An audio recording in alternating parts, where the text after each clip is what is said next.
Om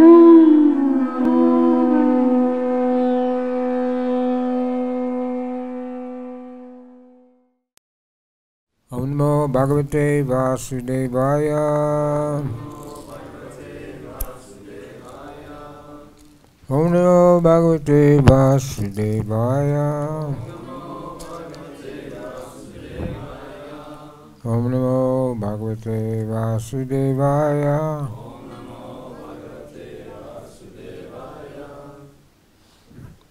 Reading from Bhagavad-Gita as it is, 10th chapter.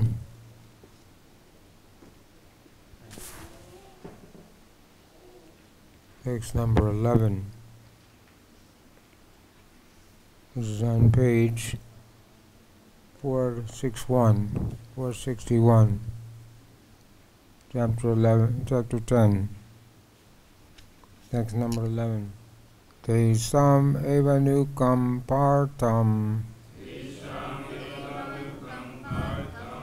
aham magyajan tamaha Nasyanimi atma bhavasto Jnanadipena bhava bhasvata. Word for word.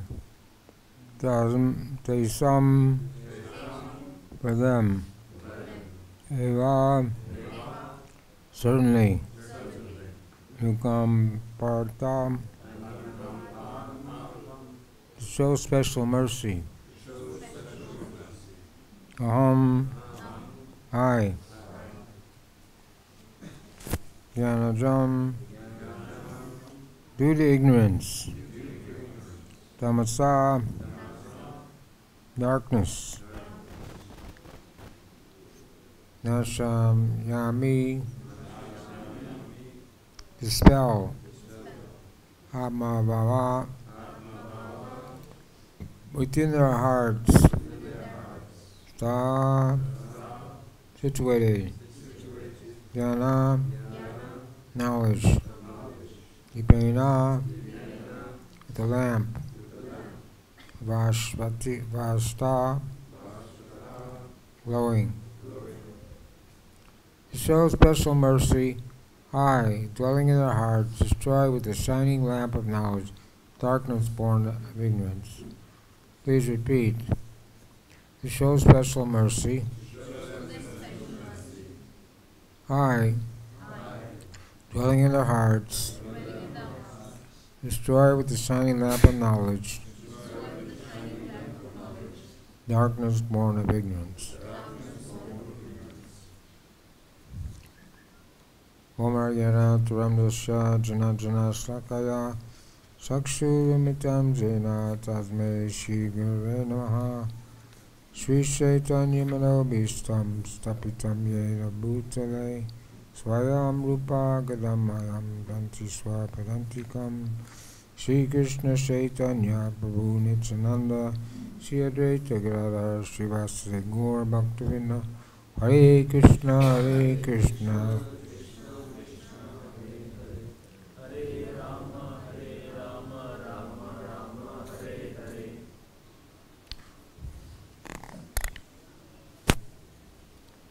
This is the last verse, chapter Sloki, with 4 nutshell verses of the Bhagavad-Gita, 8, 9, 10, and 11. But the number 10 is the one most quoted by Srila Prabhupada. Number 8, I am the source of all spiritual and material world. Everything emanates from me. The wise who perfectly know this, engage in my devotional service, worship me with all their hearts. Number 9, the thoughts of my pure devotees dwell in me. Their lives are fully devoted to my service. They drive great satisfaction and bliss. I'm always enlightening one another and conversing about me. 10, those constantly devoted to serving me with love, I give the understanding by which they can come to me. in today's verse, to show special mercy, I, dwelling in their hearts, destroy with the shining lamp of knowledge darkness born of ignorance. Purport. When Lord Chaitanya was in Banaras, promulgating the chanting of Hare Krishna, Krishna Krishna, Hare Hare, Hare Rama, thousands of people were following him. But Prakasananda Saraswati, a very influential learned scholar of Benares at that time, derided Lord Chaitanya for being a sentimentalist. Sometimes Mayavadi philosophers criticize the devotees because they think that most of the devotees are in the darkness of ignorance and are philosophically naive sentimentalists. Actually, that's not a fact. There are very, very learned scholars who have put forward the philosophy of devotion. But even if a devotee does not take advantage of their literature or his spiritual master, if he is sincere in his devotional service, he's helped by Krishna himself within his heart. So the sincere devotee engaged in Krishna consciousness cannot be without knowledge. The only qualification is that one carry out devotional service in full Krishna consciousness. So Sri Chaitanya Mahaprabhu went to Benares and as a Mayavadi sannyasi. He took sannyas at the age 24, which was a little early, but he couldn't tolerate he couldn't function as a householder, and he wanted to spread his mission all over India. So he took sannyas at 24, went to Jagannath Puri, and then he went to South India for 6 years, chanting, preaching, spreading the Sankirtan movement. When he went to Benares, he didn't associate with Mayavadi sannyasi. Although Lord Chaitanya took Mayavadi sannyas, seemed like a Mayavadi, but he wasn't a Mayavadi, and but that was the social custom at that time, that one take Mayavadi sannyas. So he did that because when he was in Navadvip, the student community didn't understand his mood and ecstatic love. They criticized him. So he thought, if I took sannyas, at least these people will offer respects to me, because it's the custom that everyone should offer respectful obeisances to a sannyasi. At least first thing in the morning. It says if one doesn't offer obeisances to a sannyasi, then he should fast for the rest of the day. So this is one of the reasons Lord Chaitanya took sannyas. But it says in Chaitanya Charitamrita that if one hears Mayavadi philosophy, he's doomed. Because Mayavadi philosophy is offensive. You cannot help anyone go back to Godhead, go to Golok Vrindavan. So there was Prakasananda Saraswati, shouldn't be confused with Prabodhananda Saraswati, two different personalities. Prabodhananda Saraswati was a great Vaishnava, wrote many literatures on Vaishnava philosophy. Prakasananda was a Mayavadi sannyasi. He was an old man, and Lord Chaitanya says in Chaitanya Bhagavad, that I gave him leprosy, but he doesn't know why. But I gave him leprosy because he's a Mayavadi, and he says God cannot have a form, God cannot have eyes, ears, nose, mouth, sense of touch. So this is offensive. So therefore, Lord Chaitanya didn't associate with the Mayavadi sannyasis in Benares. So they criticized him and said he was just a sentimentalist.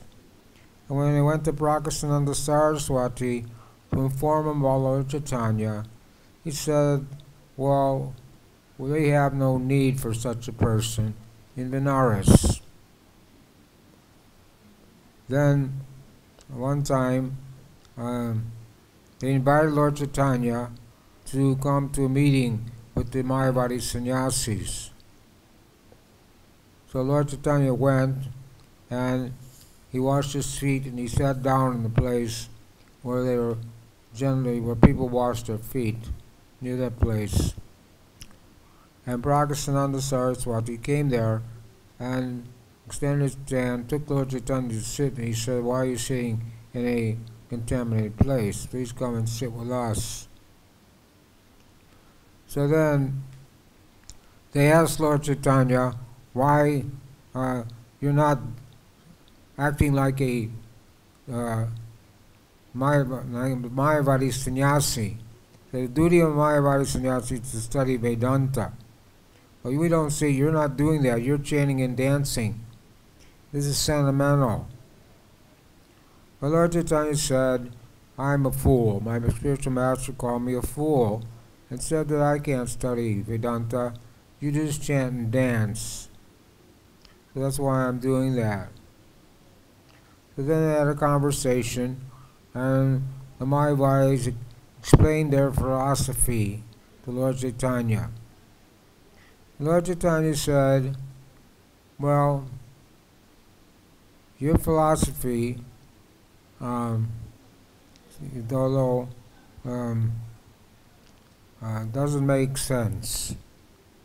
And he explained to them the real philosophy of Vedanta Sutra, of the Vedas, of Krishna consciousness. And they agreed with him that Prakasananda had 60,000 disciples who were there. I don't know how many were there, but many were there, sannyasis, Mayavadi sannyasis. They agreed with Lord Chaitanya, yes, we know our philosophy is imaginary, but we're just to follow the party line, we're following it. In this way, Lord Chaitanya converted all the Mayavadi sannyasis into Vaishnavas. So here it says, people think that most devotees are in darkness of ignorance and are philosophically naive sentimentalists. But actually that's not a fact. There are very learned scholars who put forward the philosophy of devotion. Those are Madhvacharya, Ramanujacharya, Bhaktisiddhanta, Bhaktivinoda Thakur, Gokishwar Das Babaji, and so many Vaishnava, Narada Muni, who are very learned scholars and can defeat anyone in their Mayavadi philosophy. And Srila Prabhupada also was not a naive sentimentalist.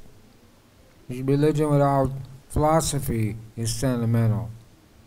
And philosophy without science is speculation.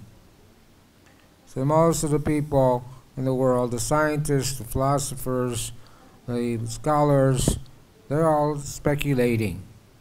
Because Krishna says, the learned transcendentalists can see all this clearly. But those whose minds are not developed and not engaged in self-realization cannot see what is taking place, though they may try to. It says the foolish living entity cannot understand how he accepts this body, quits this body under the three modes of material nature, but one whose eyes are trained in knowledge can see all this. Jnana Chakshush. So the devotee has eyes of knowledge. The eyes of knowledge, he sees through the scriptures, he sees through the Shastra, he sees through the Acharyas, the Vaishnava Acharyas. So this is the difference between philosophers, scholars, and scientists who don't have the eyes of knowledge, and are trying to come up with some conclusion. And Prabhupada was in Los Angeles talking to a bunch of scholars in his garden. He said, the first thing Prabhupada said, he walked and sat down and said, "We say Krishna's God. You don't know who God is, so why don't you take it?" So, of course, they weren't ready to take it, at least most of them. Maybe one or two did. And then Prabhupada had a conversation with the scientists. But it says here, the sincere devotee in Krishna consciousness cannot be without knowledge, because Krishna helps him within his heart. The only qualification is one carry out devotional service in full Krishna consciousness. So Bhaktisiddhanta was ordered by his father, Bhaktivinoda Thakur, to take initiation with Gaurkishore Das Babaji. And Gaurkishore Das Babaji was illiterate. Prabhupada said he couldn't even write his name. But he was still the topmost Vaishnava and conversant in Vaishnava philosophy and fully Krishna conscious. So, without getting a PhD, without going to school, one can become a great devotee if he's sincere, and Krishna can enlighten him within his heart. When Lord Chaitanya was in South India, there was one temple, and there was a Brahmin in that temple who was ordered by his spiritual master to read the Bhagavad-Gita, all the 700 verses every day. So the Brahmin was trying to do that, but he was illiterate. He didn't know how to read Sanskrit very well. So he was making a lot of mistakes, even though he was trying to read it. So the other people, the Brahmins there, were laughing at him. But Lord Chaitanya came there and said to the Brahmin, "What are you doing?" And he can understand Lord Chaitanya wasn't joking with him. So he said, "My spiritual master ordered me to read the Bhagavad Gita every day, all 700 verses, but I'm illiterate, and I can't do it properly." So Lord Chaitanya said, "But I see when you're reading Bhagavad Gita, you're crying." He says, "Why are you crying?" And he said, "Because when I think how Krishna has become the chariot driver of Arjuna, I go into ecstasy." So Lord Chaitanya then embraced that Brahmana and said that you are the real knower of Bhagavad Gita.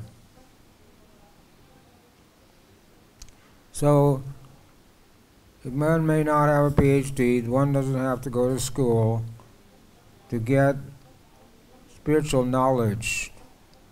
Krishna can give one knowledge because Krishna is there in the heart of the super soul. And Lord Chaitanya, Srila Prabhupada started the Gurukul here around the world. He said the kids should just get a little education. They should learn how to read and write so they can read Prabhupada's books and become devotees. He said no need for so many other academic subject matters like biology and chemistry and algebra and all these things we learn in school, but they're useless. When you get out of school, you realize that you learned a lot about a lot of things, but nothing about nothing. So you learned a lot about a lot of things, but nothing useful in life to guide you in life. So there's no need, the Prabhupada said there's no need to get school, said no need to accredit to school, just have the kids become devotees. Give them, let them come to the morning program, chant japa, take prasadam. In this way, they should be trained how to become Krishna conscious.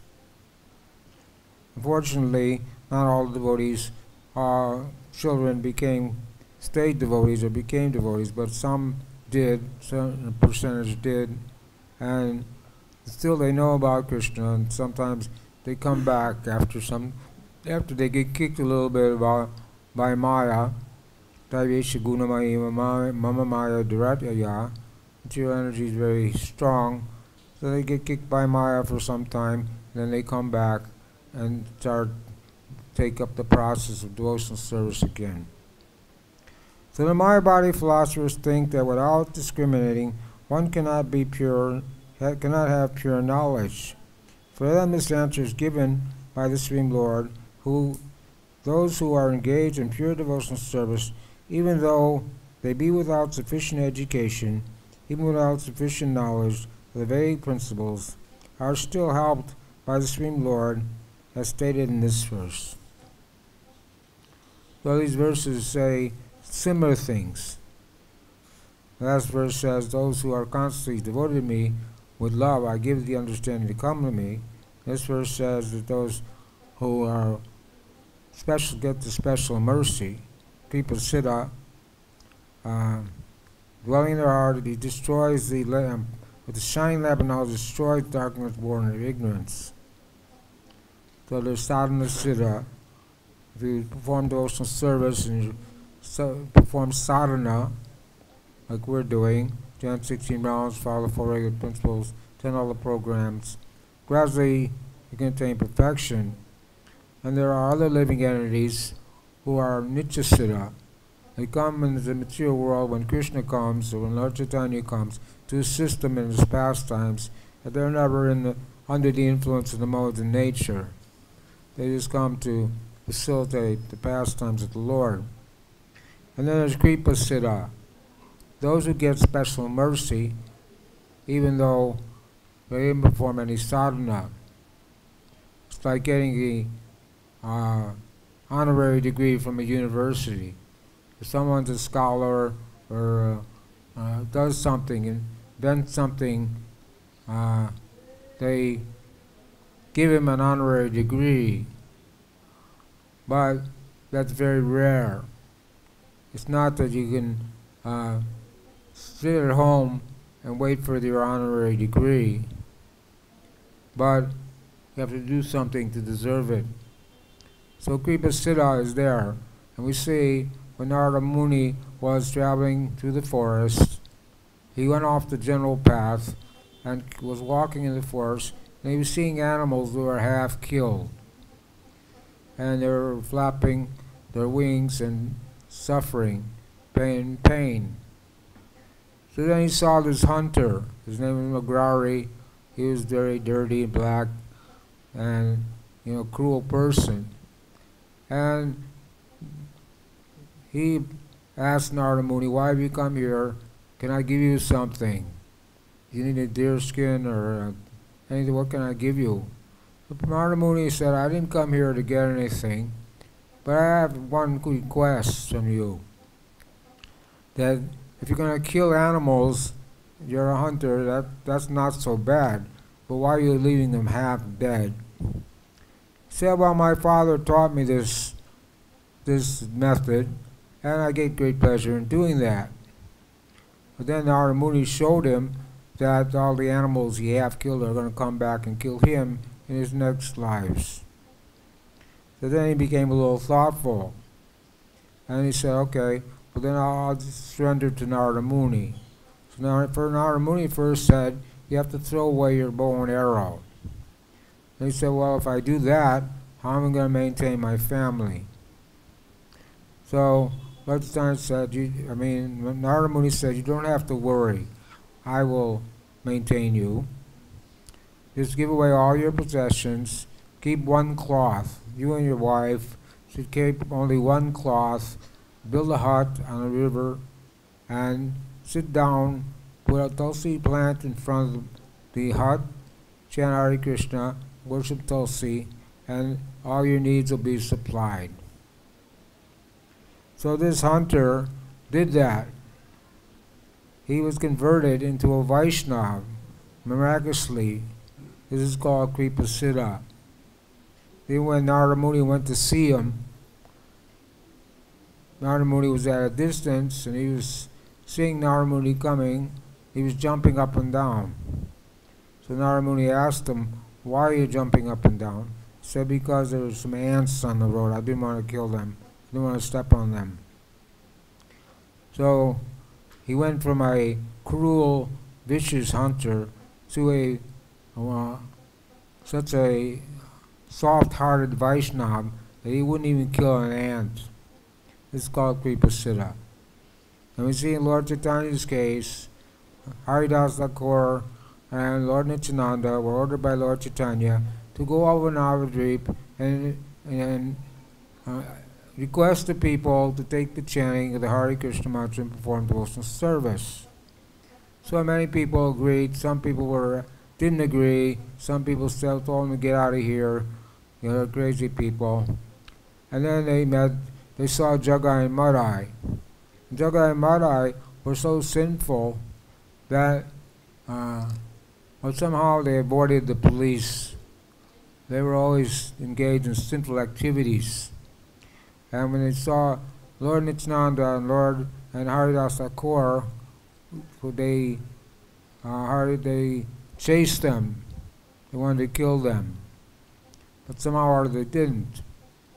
So later on, they went back to these Jagai and Madai, and they even struck Lord Nityananda on the head with a pot, and it started bleeding. But then Lord Chaitanya came there in an angry mood with his chakra and was going to kill them. But Lord Nityananda said, no, you're not coming this age to kill the demons, you come to deliver them. So they surrendered to Lord Chaitanya, Lord Nityananda, fully surrendered their lives, and started chanting 2 lakhs every day. So this is Kripasiddha. They were converted by the mercy of Lord Chaitanya and Lord Nityananda. And the reason for that was because although they were sinful and they did so many horrible things, they never committed Vaishnava Aparad. Because Vaishnava Aparad is considered the worst offense in 10 offenses to the holy name. It's called the mad elephant offense. If you offend the Vaishnava, the mad elephant will come in your garden and destroy your garden. So we want you to be very careful not to offend any Vaishnava. There's Jivadoya, Namaparad, there's Seva-aparad, there's Dhamma-aparad, there's Jiva-aparad. So one should not even offend people who are not devotees. And according to the offense, you have to suffer reaction.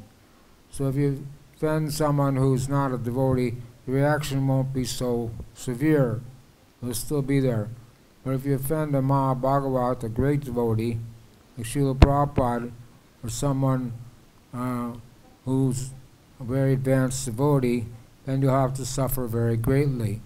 And your devotional service can be checked for not only one life, but many lives. So this is the Kripasiddha is there for those who are not offensive. But it's not a regular thing. You can't expect that to happen to us.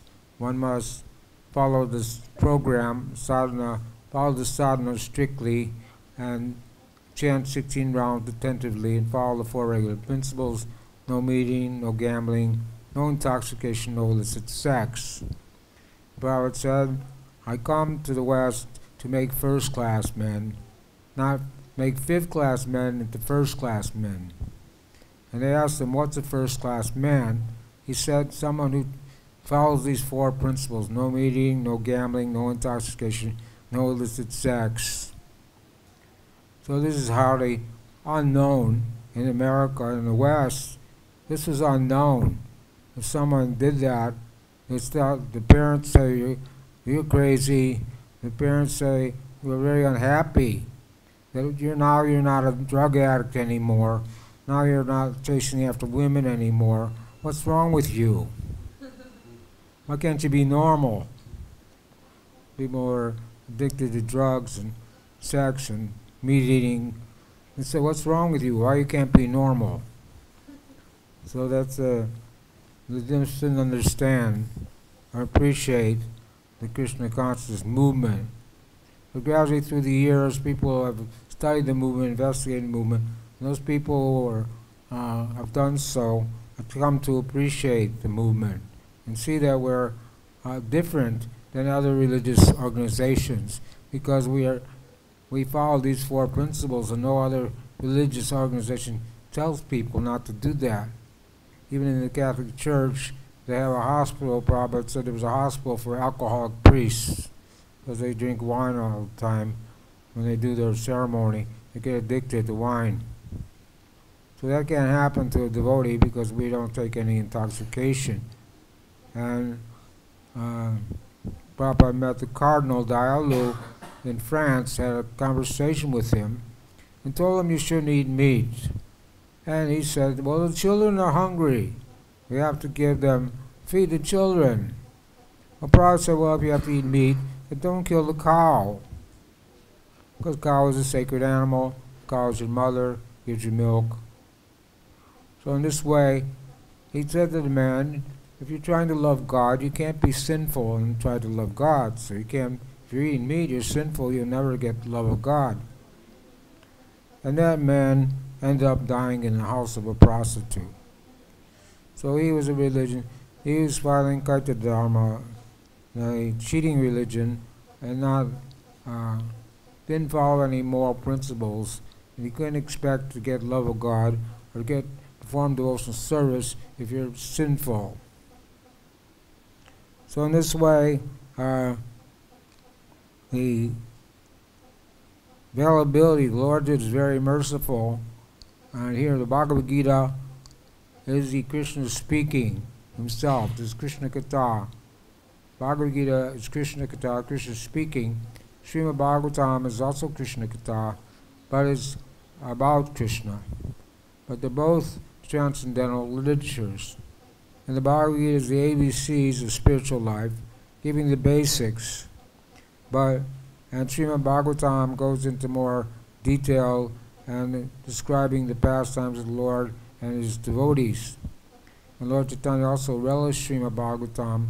He heard the pastimes of Dhruva Maharaj and Prahlad Maharaj hundreds of times from Gadadhar Pandit. So devotees relished these different literatures, and Prabhupada took it as his life's mission to translate and purport Srimad Bhagavatam.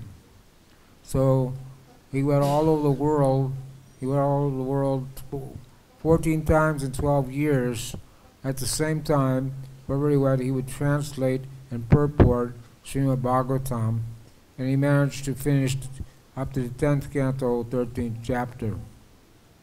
And if you read Srimad Bhagavatam and read Prabhupada's purports, it's very enlightening, and he put a lot of knowledge and information in his purports concerning devotional service, concerning the nature of the spiritual world, the nature of the material world. So, just to read the verses is not enough.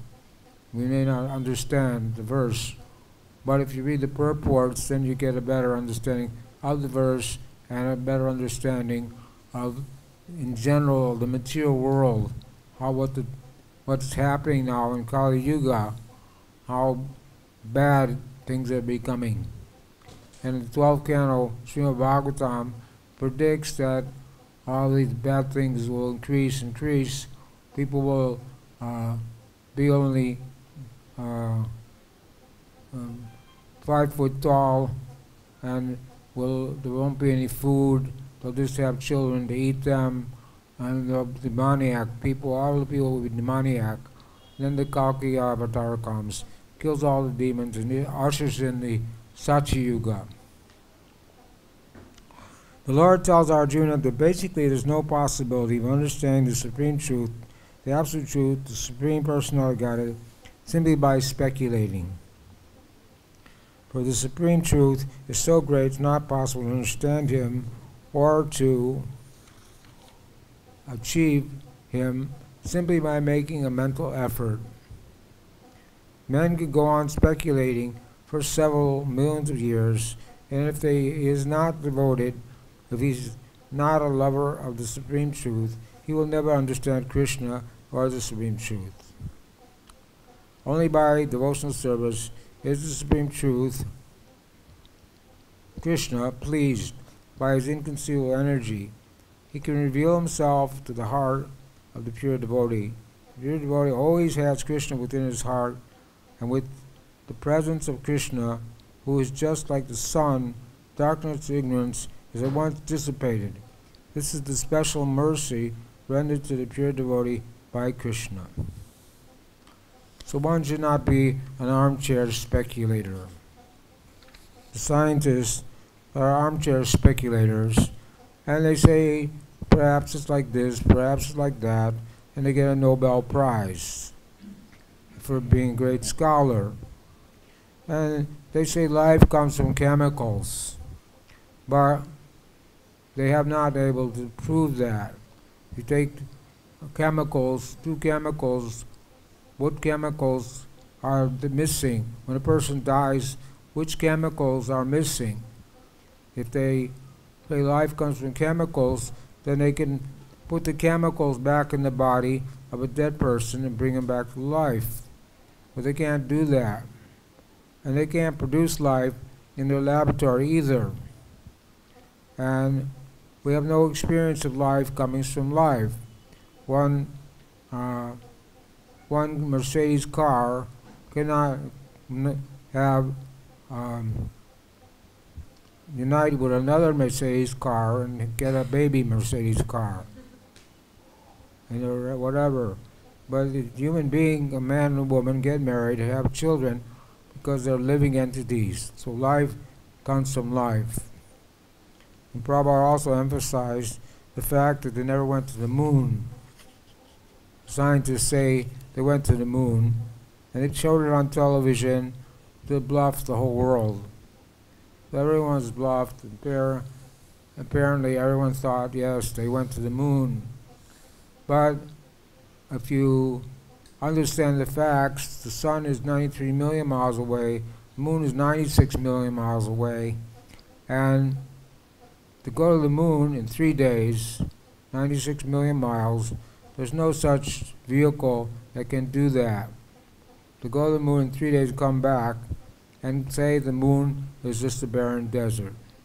The Bhagavad-Gita, Krishna says, I entered the moon, and by my energy, he says, I entered the planets, by my energy they stay in orbit.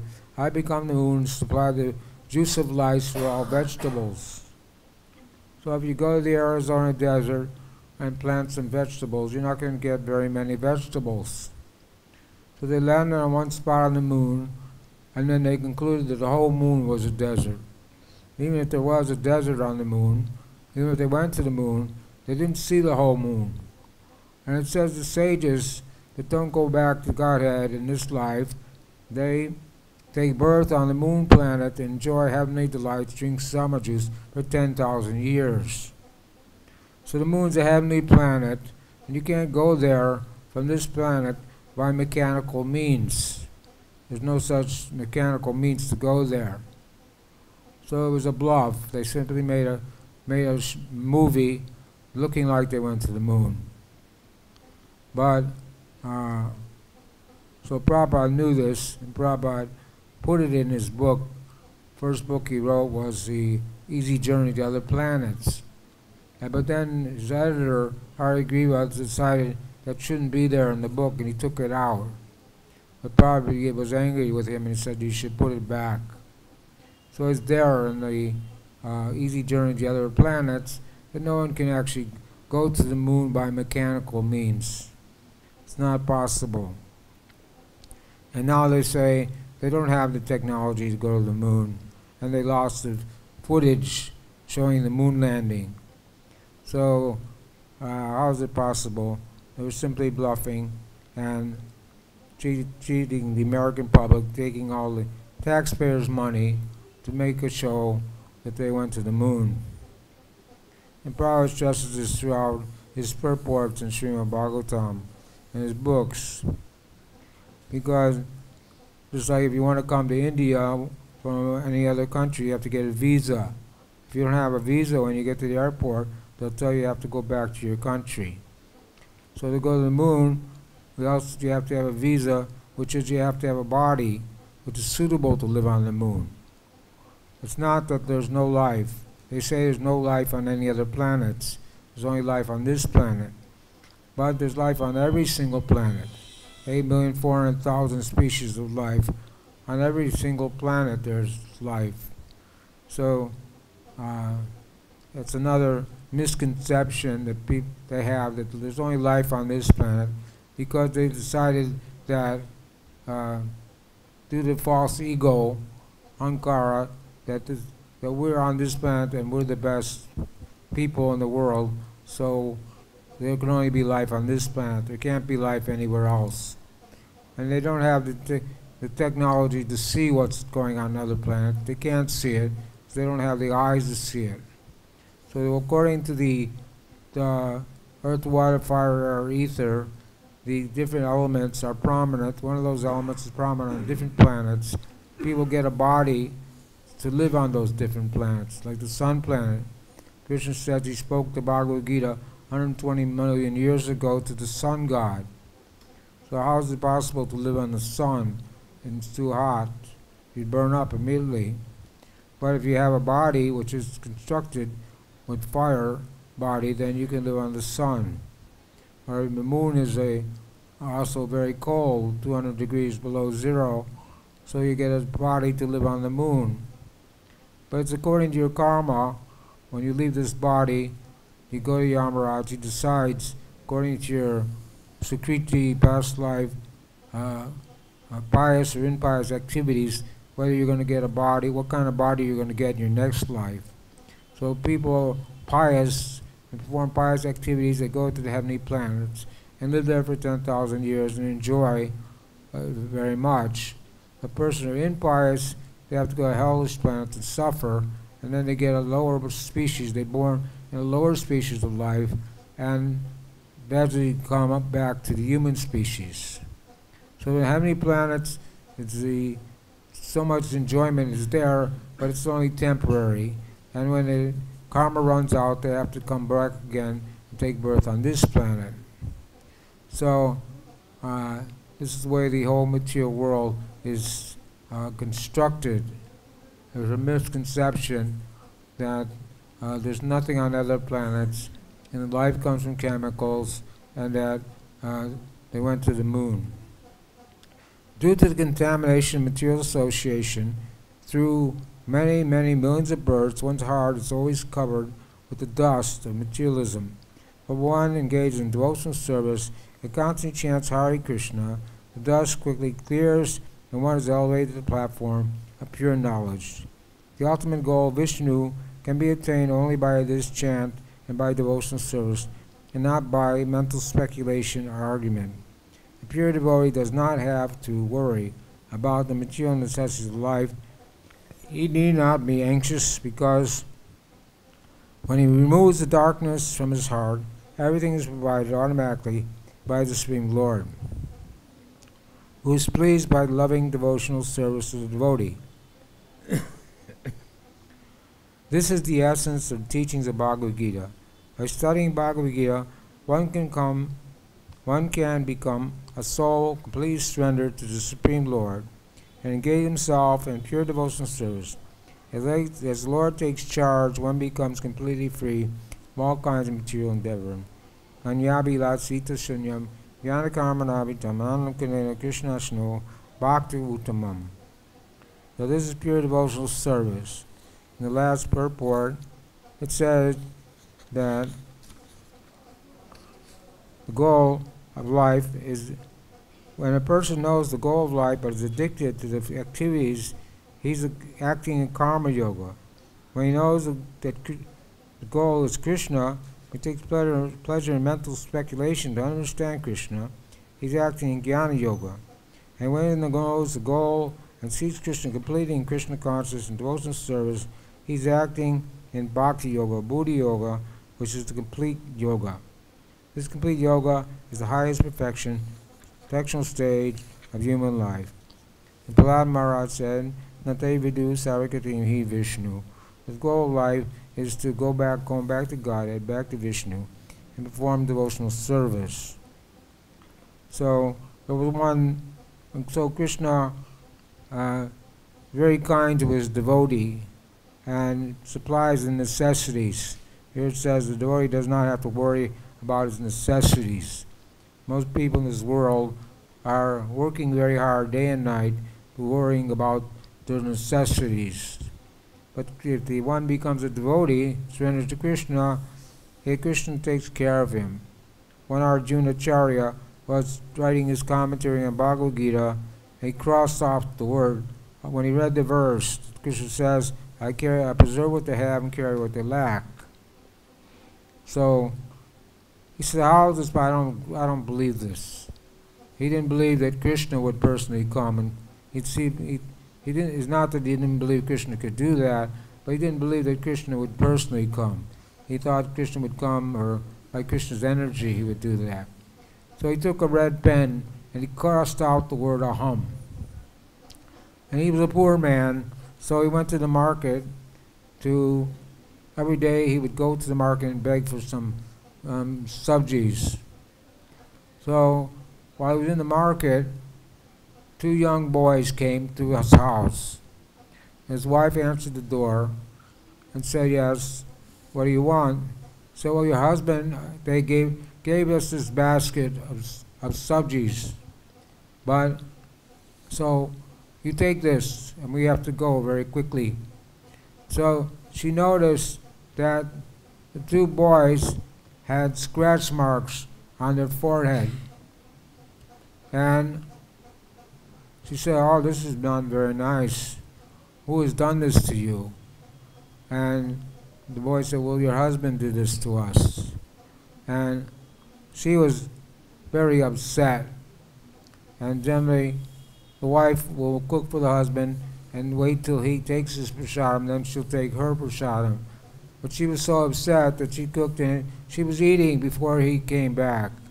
When he came back and saw her eating, he said, what are you doing? He said, well, how could you be so cruel to these 2 beautiful boys? One was black, one was white. And his husband said, well, what are you talking about? He said, well, the 2 boys came they said the market's closed. They brought this subsidies and everything. And he asked the wife to describe what they look like. And then she said, why did you do this to these 2 boys? Why did you scratch them? Why did you beat them? Why did you give them trouble? And then her husband could understand that he made a mistake, that when he crossed off the word aham, he was scratching Krishna on the forehead. So he went to God's Bhagavad-Gita and erased the scratched out word. So in this way, Krishna does supply the needs and necessities of the devotee, but in either case, the devotee always sees everything as Krishna's mercy. One king was out hunting and he got his thumb cut off. He had one advisor. The advisor said, everything's Krishna's mercy. So he went back to his advisor and said, I got my thumb cut off. What do you think about that? So the advisor said, this is Krishna's mercy. So the king said, you're nonsense, I don't believe you. Go and put him in jail. So they put the man in jail and he went on hunting again. But this time he was captured by some dacoits who wanted to make a sacrifice to the goddess Kali, a human sacrifice. So they're about to sacrifice the king, but then they saw he didn't have a thumb, and you can't sacrifice someone who doesn't have all his limbs, so they sent him away. So he went back to his advisor and said, yes, you were right, it is Krishna's mercy that I got my thumb cut off, but how is it Krishna's mercy that you're in jail? And the advisor said, because if I was with you when you were out hunting, they would have taken me and sacrificed me to the goddess Kali instead of you. So in this way, whether we're in happiness, distress, pain, pleasure, whatever is going on, Nitya Nukampam, Shushimano, the devotee sees everything as Krishna's mercy and continues practicing devotional service, following the 9 processes of devotional service, beginning with Shravanam, Kirtanam, Vishnu Smaranam. In this way, one can will Krishna will help that person to advance in Krishna consciousness. If one doesn't have any motives, any material desires, if one gives up all material desires and simply desires to serve Krishna in pure devotional service, then Krishna will take notice.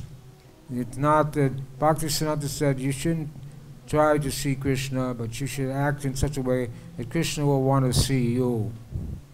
So this is pure devotional service. The devotee, he doesn't want anything. When Dhruva Maharaj got the darshan of the Lord, he wanted the kingdom greater than his grandfather, greater than his great-grandfather, to take revenge on his father, his stepmother. But when he saw the Lord and got the darshan of the Lord, he said, I was looking for broken glass, but now I found a valuable jewel. So I don't want any material desire. I have no more material desires. So this is the way we can expect to get. We can only expect to get the mercy of the devotee of the Lord, and if we are pure and give up all our anarthas and only engage in pure devotional service, especially here in Vrindavan. Vrindavan is meant for bhajan, not for any other purpose. People shouldn't come here to. If Prabhupada said if someone has lusty desires, he should not stay in Vrindavan for more than 3 days, because he will commit grievous offenses to the holy dham.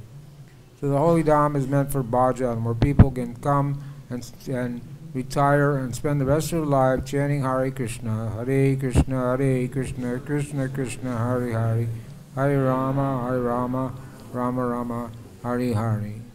Although we're from the Western countries, our heart is like coal. To clean the heart to clean coal is a very difficult job, but still, gradually, if we practice Krishna consciousness very strictly, then we will start to feel ecstatic symptoms. We'll start to appreciate Krishna consciousness more and more. And if anyone is feeling bored or feeling not feeling very positive, then you can always come in Vrindavan special. Come to Vrindavan, get your battery charged up to go back to the West and preach. If you're in Vrindavan, you don't have service, you can go in the temple room anytime in the day and night and join in the kirtan. We have 24-hour kirtan all day and all night. So if you can't do anything else, then just go and sit in the kirtan. And when you go and sit in the kirtan, then you forget about all your problems and all your worries, and you can become absorbed in the kirtan, especially in the daytime, morning time, Mangal Arati, noontime, 4 o'clock, 7 o'clock, Gaur Arati. Come and join us and dance and chant and be happy. Hare Krishna. I'll stop there. Any comments or questions? There's a boy over here has a question. There's a boy over here has a question. There's a boy over here has a question.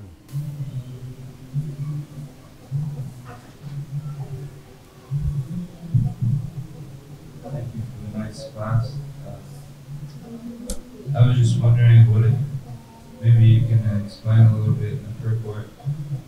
It says, even if the devotee does not take advantage of his spiritual master, if he is sincere in his devotional service, he is helped by Krishna himself in his heart.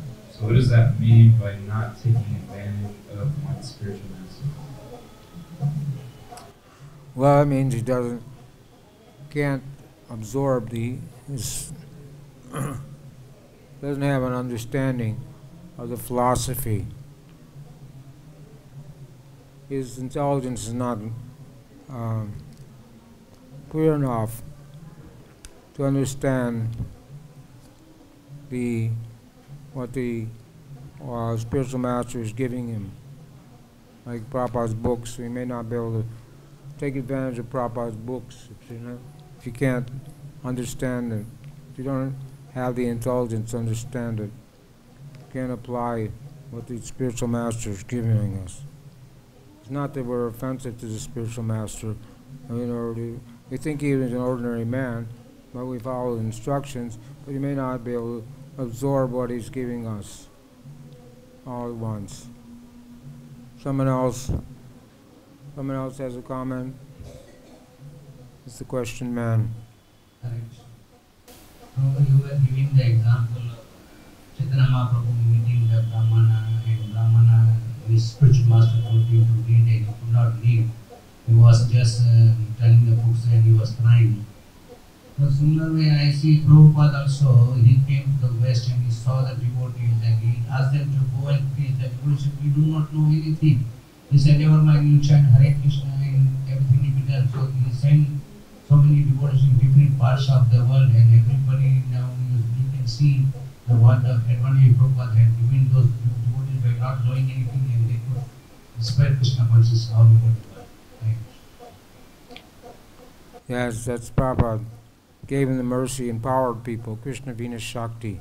If you're empowered by Krishna, you can do many wonderful things. So he trained them, sent 3 couples to England to start a temple, preach Krishna consciousness. He gave them some training how to do kirtan, and there was a few books at that time, and they heard Prabhupada's lectures. They understood the philosophy to some extent. So people went to preach. They may not have had many books, but they did understand the philosophy to some extent, enough to make other people devotees. So they had the basic understanding of philosophy. Not that they didn't know anything, but they knew something. And they had Prabhupada's mercy. The Prabhupada gave them their mercy. And that's required. Guru Krishna Prasadi by Bhakti Lata Bi. To Krishna, Prabhupada, the spiritual master, gives you his mercy, time of initiation. So that's Kripa Siddha. They're empowered by Krishna, by Prabhupada, to do so many things. Anybody else?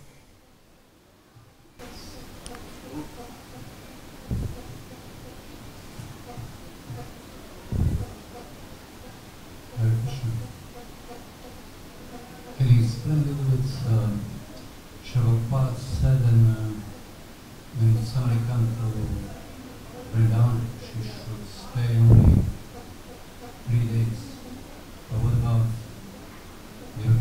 staying here for 6, 7, 10 days, 50 days? Well, you gotta speak louder and clearer. I can't understand. Prabhupada said, you said when somebody comes to Vrindavan, you should stay only for no more than 3 days. Yes. But devotees are staying longer. So can you explain? If one is lusty and is a sinful person, he should only stay 3 days, because he'll commit offenses by committing sinful activities again. If someone's addicted to smoking cigarettes, taking alcohol, then he shouldn't stay in Vrindavan.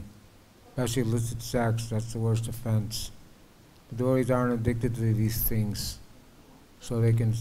Prabhupada built a temple. He expected devotees to come and stay here and live here, but generally Mayapur is the best place for neophyte devotees, because that's the mercy dham.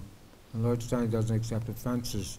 But Vrindavan is the sweetness dham, and Krishna does, if you commit offenses in Vrindavan, they're magnified 100 times. So we should be careful. And we're staying in Vrindavan not to commit offenses.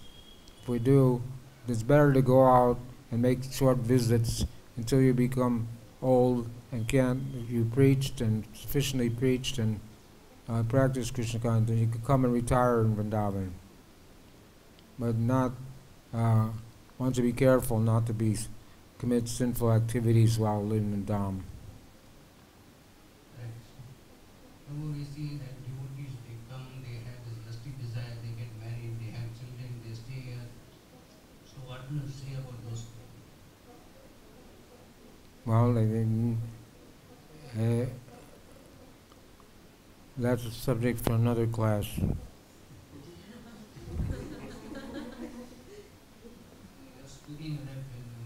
I can't judge people what they do or what they don't do.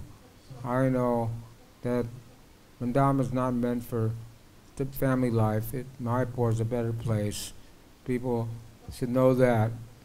And Prabhupada said, what's all these women and children doing here? He didn't like it. He didn't want it. He did give facility for householders to stay here and do service. But generally, Vrindavan is meant for brahmacharis and sannyasis and vanaprasthas to perform devotional service, not to engage in family life. But people are doing it, so what can I say? So what about the grasta, those grasta who are staying here and doing this seva and they have this lusty desires? So what is their destination? What is it, what? What is their destination? How can I say? It's up to Krishna. The holy Dham is not under Yamaraj, it's under Radharani's control. Daivi Shakti, Yoga Maya, so